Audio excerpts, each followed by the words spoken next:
Hello. देखो आज कल का तो थ्योरी किए थे। कल का थ्योरी कंप्लीट हो गया था, बस एक डिडक्शंस बाकी है उसमें, वो फिजिक्स की बुक से होगी। यहाँ पे क्या है ना, फर्स्ट क्वेश्चंस क्या है कि if v1 and v2 are the linear velocities of a planet when it is respectively nearest and farthest from its sun, prove that 1 minus e v1 equal to 1 plus e v2 है। if v1 and v2 are the linear velocities of a planet respectively when it is nearest and farthest from the sun, देखो कोई एक planet है जो हमारा सन के चारों ओर घूम रहा है, जहाँ सन उसके फोकस पे है। जब सबसे नज़दीक रहेगा तो उस समय उसकी वेलोसिटी v1 है, और जब सन से सबसे ज़्यादा दूर है तो उस समय उसकी वेलोसिटी v2 है। तो ये प्रूफ करना है। If v1 and v2 are the linear velocities of a planet when it is respectively nearest and farthest from its sun, then proof that. तो we know that every planet moves around the sun in elliptic orbit where sun is at one of its focus।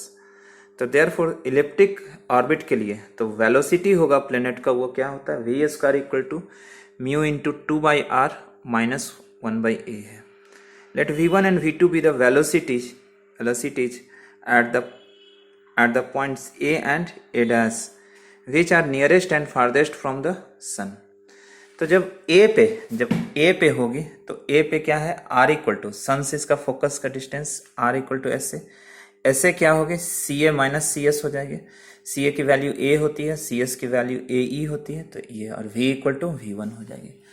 A dash पे R की value सन से focus से distance count होगा, तो S से A dash तक count होगा। तो S से A डैश होगा तो ये क्या होगा, सी एस प्लस सी ए डैश हो जाएगा, यानी कि ए ई प्लस ए, यानी ए इंटू 1 प्लस ई होगा, v इक्वल टू v1। तो एक बार आप क्या कीजिएगा कि v के प्लेस पे v1 पुट होगा और r के प्लेस पे a इंटू 1 माइनस ई, उसके लिए v1 स्क्वायर आएगा। फिर सेकेंड पॉइंट a डैश के लिए v के प्लेस पे v2 पुट होगा और r के प्लेस पे a into A plus E put होगा, तो यहाँ से v2 स्क्वायर होगा, दोनों को डिवाइड करके आ जाएगा। ठीक है ना, बहुत ही इंपॉर्टेंट क्वेश्चन है। 2 नंबर न्यूमेरिकल प्रॉब्लम है, न्यूमेरिकल नहीं आता, डिजिट प्रॉब्लम नहीं आती, इसीलिए नहीं करवा रहे हैं, फिर भी पिक दे देंगे तुम लोग को। देखो 3 नंबर में क्या कहता है कि a particle is projected from the earth surface with velocity v। क्या एक पार्टिकल प्रोजेक्ट की गई है अर्थ सरफेस से with velocity v, show that the if diminution of gravity is taken into account but the resistance of the air neglected the path is an ellipse of major axis. कहता है कि एक particle जो है ना, वो हमारा अर्थ सरफेस से v वेलोसिटी से प्रोजेक्ट किया गया।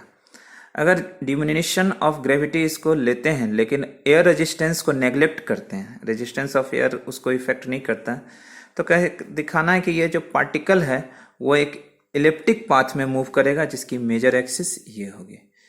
तो देखो यहाँ से क्या कहता है कि इफ सॉल्यूशन देखो क्या है, if 2a1 is the major axis of the ellipse described by the particle, then the velocity v at a distance r from the centre of earth is given by v square equal to क्या होगा, mu into 2/r minus 1/a1 है।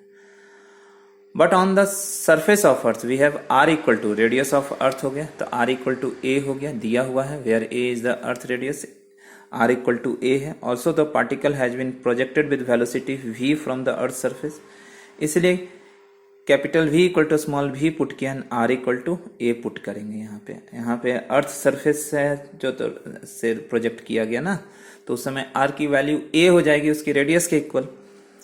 यहाँ से now a particle on the surface of the earth the acceleration g due to gravity is given by g equal to mu by a square होगा, क्योंकि ये हमारा motion under inverse square law.